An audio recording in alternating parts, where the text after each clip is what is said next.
Shalom, selamat pagi Bapak Ibu yang dikasihi Tuhan. Kita bersyukur boleh bangun pagi semua karena anugerah Tuhan.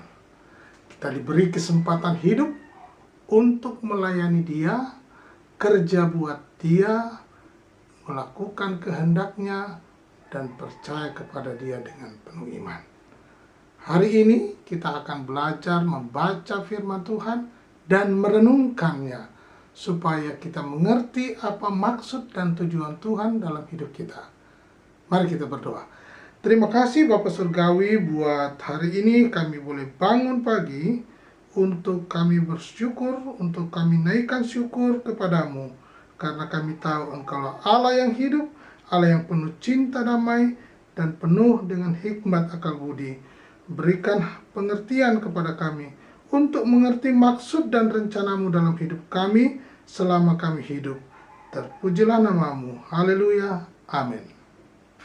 Ya Bapak Ibu, pagi hari ini kita akan membaca di dalam Filipi pasalnya yang kedua, mulai ayat 19. Demikian firman Tuhan. Tetapi dalam Tuhan Yesus, ku harap segera mengirimkan Timotius kepadamu, supaya tenang juga hatiku oleh kabar tentang hal ikhwalmu. Karena tidak ada seorang padaku yang sehati dan sepikir dengan aku, dan yang begitu bersungguh-sungguh memperhatikan kepentinganmu. Sebab semuanya mencari kepentingannya sendiri, bukan kepentingan Kristus Yesus.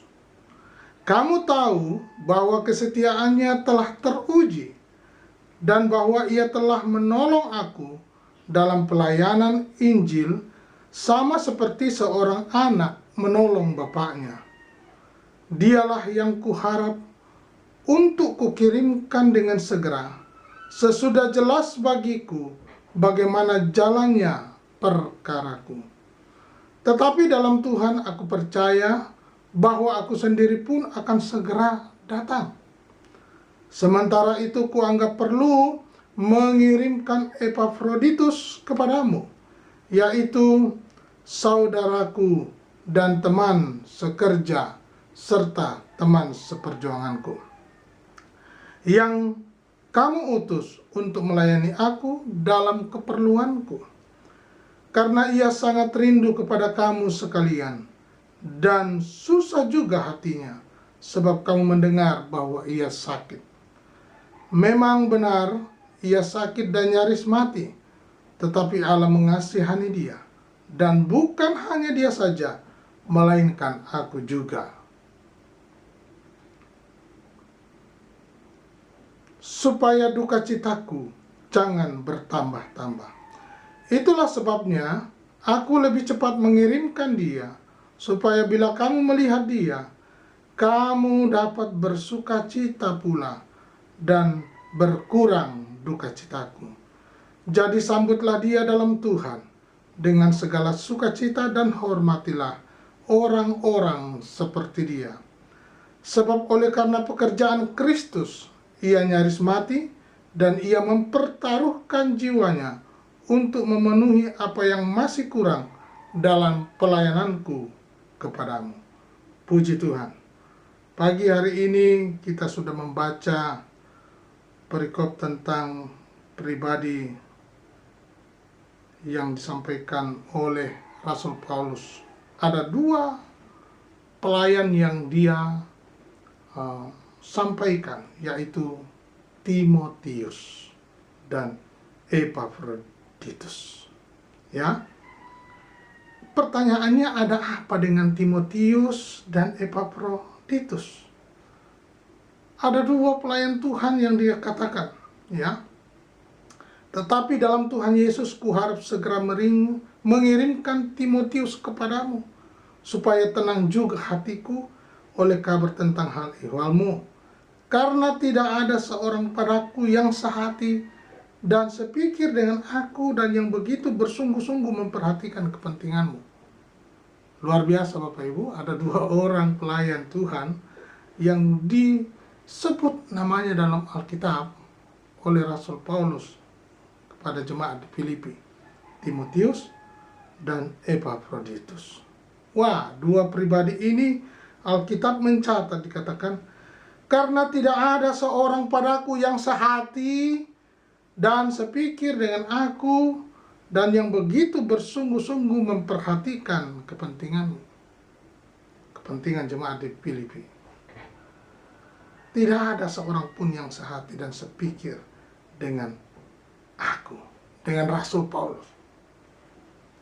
Jadi ada dua, Timotius dan Epafroditus. Ya. Mengapa tidak ada yang sehati? Karena semuanya mencari kepentingannya sendiri, bukan kepentingan Kristus Yesus. Dan dua orang ini, ayat 22 berkata, kamu tahu bahwa kesetiaannya telah teruji, dan bahwa ia telah menolong aku dalam pelayanan Injil, sama seperti seorang anak menolong bapaknya. Luar biasa Bapak Ibu, dua nama ini tercatat di dalam Alkitab. Artinya juga adalah teladan Kristus. Dia meneladani pribadi Rasul Paulus yang mengajarkan bagaimana pelayan, kriteria pelayan di dalam Kristus. Luar biasa Bapak Ibu. Coba kita perhatikan di dalam 2 Timotius pasal 4 ayatnya yang kelima. 2 Timotius pasal yang keempat ayatnya yang kelima. 2 Timotius pasal yang keempat ayatnya yang kelima ya. Apa sih?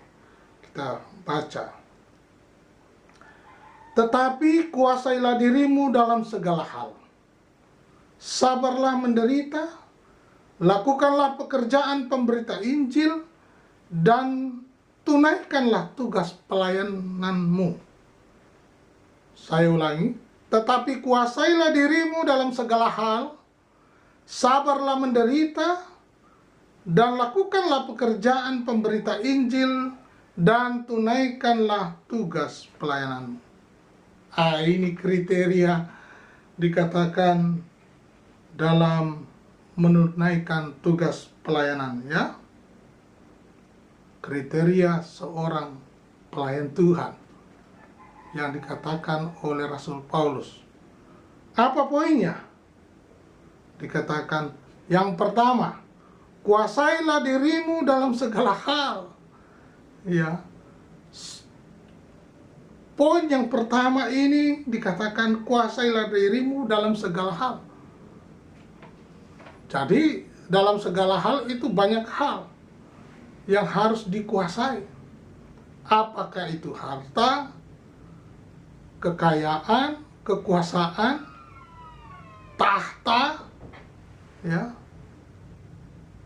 dan posisi-posisi. Apakah seorang pelayan itu tergiur untuk hal-hal yang demikian? Karena ini berpengaruh kepada masa depannya. Apakah dia murni melayani Tuhan atau tidak? Ya, mengapa? Karena posisi demikian akan membuat seseorang itu mulai fokus kepada hal-hal demikian dan mengabaikan tugas yang sebenarnya. Apa yang dimaksudkan ini? Kuasailah dirimu dalam segala hal, sabarlah menderita, lakukanlah pekerjaan pemberita Injil, dan tunaikanlah tugas pelayananmu. Inilah kriteria pelayan Tuhan.